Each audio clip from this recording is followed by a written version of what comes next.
Welcome, everyone. This is an ACES presentation about finance measures for schools. I'm going to focus on several aspects and cover some of the frequently asked questions and other details.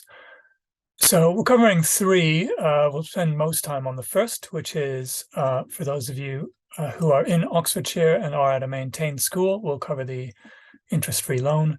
And then very briefly, we'll touch on Salix finance schemes, which will be relevant to others. And we'll also talk about using your parent-teacher association for fundraising as well, very briefly. So Oxfordshire County Council has launched the Schools Energy Efficiency Loan Scheme. Here are some basic details about it. It is only for Oxfordshire County Council maintained schools. So if you are consulting to be an academy or you are an academy, you're unfortunately not eligible to apply. The application form can be to fund one or two of these technologies, so LED lighting and solar PV panels. And just to be clear at this stage, the loan scheme will provide funds so that the applicant school, if successful, owns these technologies. The loan is available for up to £70,000, and the payback will be a maximum of 11 years to 14 years, and we'll explain how to determine that. You could, if you can only apply for the one, you can apply in a second year of funding for the other technology. So here's an overview of the processes needed to apply.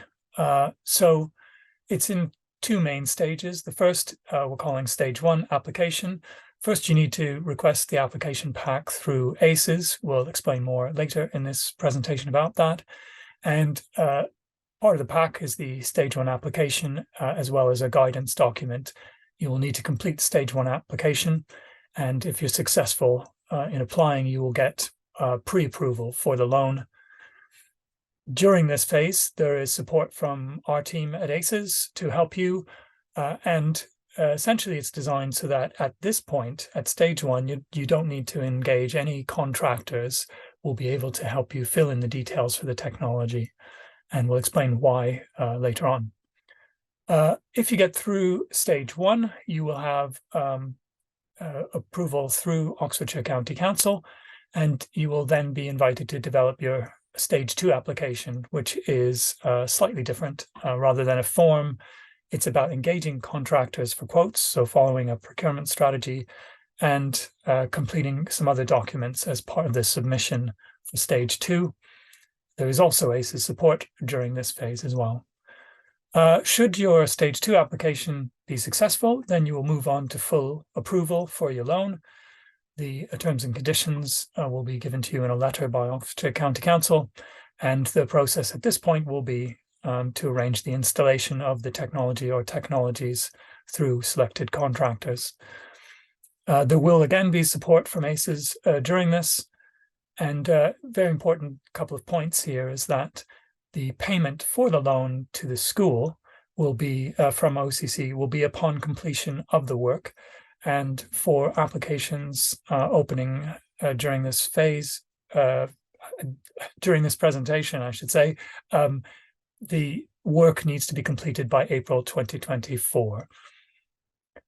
Right, let's give you some further details on the loan scheme now. So the total budget for the scheme is for £800,000. So there's obviously a limit to how many schools can successfully apply to that. Schools can each request up to £70,000, so it can either be just for LED lights or just for solar PV panels, or both if that fits within the total of £70,000. If it doesn't, a school can apply for the other technology in future. Applications, these are stage one applications, will be prioritized in order of submission received. And by received, we mean successfully passed from the ACES team on to OCC. So if it's an incomplete submission, we won't be able to pass it on. So you must complete all the questions accurately at that stage. The County Council would like some preference for LEDs over solar PV because they fit higher into the energy hierarchy of reducing demand directly in the school. That's the preference. The loan payback maximums are 11 years for LED lighting, 12 years for solar PV panels, and if your solar PV panels also have a battery, which won't be known until later in the procurement process, it can be up to 14 years. If you're applying for both LEDs and solar panels, the maximum payback is 12 years. And if schools choose, and this can be chosen later in the process, they can choose a shorter payback period if they wish. So the loan scheme is open. We're able to give applications. If you're seeing this recording, the County Council will receive applications from the 10th of July, and it will close when up to £800,000 worth of applications for stage 1 have been received, or if it's less than that, we will close it on the 31st of October 2023. So what is in the stage 1 application that school will need to complete?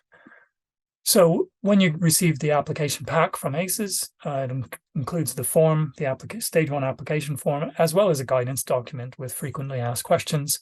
There's also a self-funded assessment form that we'll explain later when that comes into play. So on the application form, you need to provide the school and contact details of one or several people at the school. You need to indicate who owns the school's buildings, and you need to include evidence that the owner of those buildings is giving permission for the proposal that you're making. You also need to address issues of listed buildings being affected by the proposal and or conservation status in your area. And you need to show that you've checked for issues around planning permission where that is the case. The proposal needs to provide annual electricity use at the school in kilowatt hours. You also need to give some details on the proposal at this stage. Fairly simple number of lights that are going to be upgraded to LEDs, for example, or the number of solar panels, and as well as an idea of the costs. The county would also like you to mention on this application form if you're also considering other measures that are not LEDs or solar panels that you might want in the future, and this will feed into potentially this fund continuing in future years. I say fund, I mean loan. You also need to acknowledge that you've seen the loan maximum repayment periods on the application form. As I've said, you can later opt to shorten these. You will also finally need the signatures of the head teacher and the chair of governors to complete the application. So if you are lucky enough to get to stage 2 submission, this is a little bit more about what would be required during this. So if you are successful in stage 1, you'll get what's called conditional approval on the loan, which is very useful because you can then go to contractors who tend to like to know that there is funding behind your requests, and you can start to get quotes from them in detail then. And this process will also involve you considering more details. Contractors may suggest things that you hadn't considered, and you will ultimately need to select a contractor or contractors should you be successful on stage 2. So that's something to keep in mind. As part of the stage 2 submission, you'll need to complete the self-finance approval form. Some of you may have done this already for other work at schools. It covers issues like insurance, management of the installation, issues around asbestos and building regulations, and so on. It's provided in the application pack, so you can see it well in advance of needing to deal with it at stage 2. During this phase, you'll also get support from ACES. We're very happy to help on specifications for what to say to the contractors, or if they're suggesting things, explaining what the implications of those are. We can review any incoming quotes to provide commentary on the differences between them, and any other thoughts that we might have that we feel are useful in terms of making carbon and energy savings. We can also comment on estimated savings. Some contractors have a tendency to use pro forma calculations for estimated savings that may not match 100% how your school is being used. Finally, under stage 2 submissions, you need to submit details to the County Council, again through the ACES gateway, as it were. You have to keep in mind that the installation of these technologies needs to have occurred by April 2024. So some beginnings of scheduling need to be considered. Again, as part of this process, if you're offered to continue past stage 2, there will be terms and conditions, but you'll be able to see them in advance, obviously. And you'll also be able to begin to consider the repayment schedule, whether you want to shorten it or take the full length of the repayments.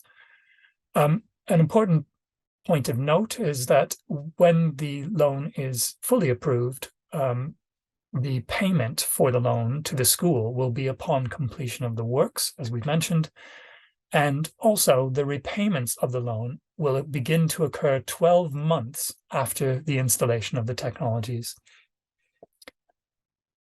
Right, so that's a very brief overview. Here are the next steps should you be interested in continuing with the loan for maintained schools. You need to request an application pack. You can go to the ACES website to contact us to do so. You can also let us know if you have any questions when you've had the pack, or indeed if you have any questions at the moment that are not yet answered. We're very happy to help. Contact us through the website. Website address, for those who don't have it, is ace-schools.org. Right, moving on very quickly to 2 other forms of finance covered in this workshop.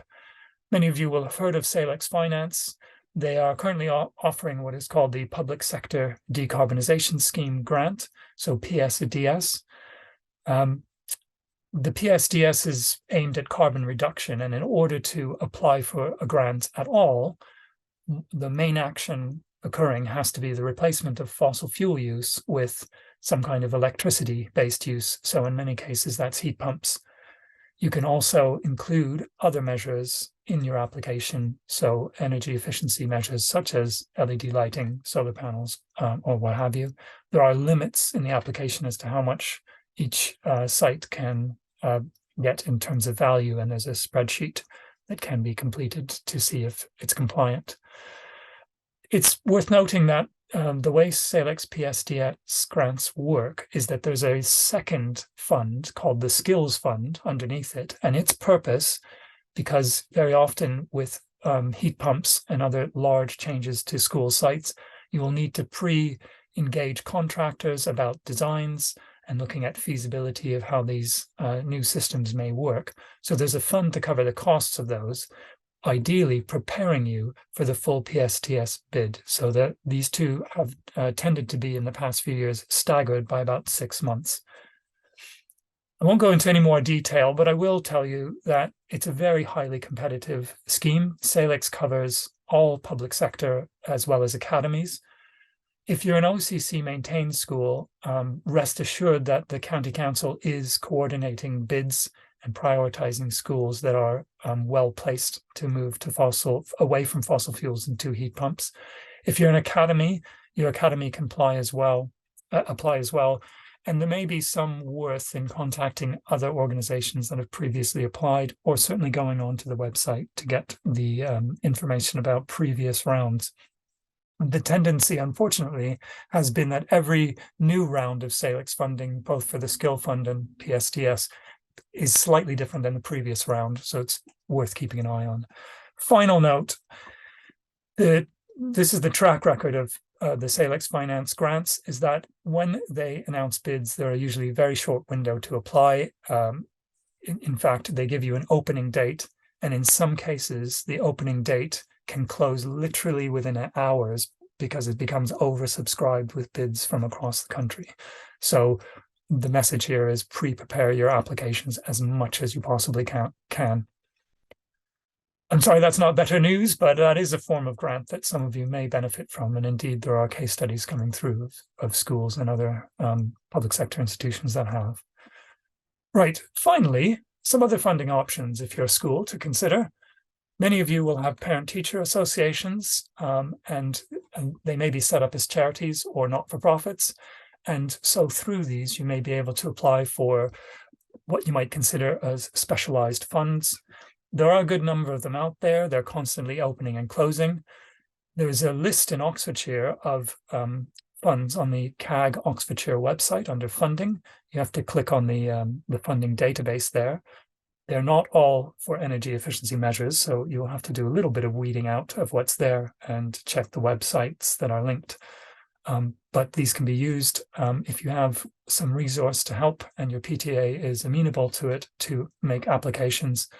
I would say generally the funding ranges from about £1,000 to sometimes up to 10,000 or even 25,000. Again, these are very highly competitive funds because they're covering usually most of England or very specific areas. So it doesn't mean you will automatically get the funding, but if you're finding that there's no other way to make the improvements you want to, then this is a good source to check if it's at all possible. So one other thing to consider is that it's sometimes very helpful when you apply to these funds to have had some form of energy assessment. We're offering energy assessments through ACES. There are still some available, so please check the website and fill out a request form for a free assessment. And that will cover Oxfordshire County Council maintained schools as well as academies. So please do contact us. That's all we have to say about funding and finance for this workshop. Thank you very much for listening.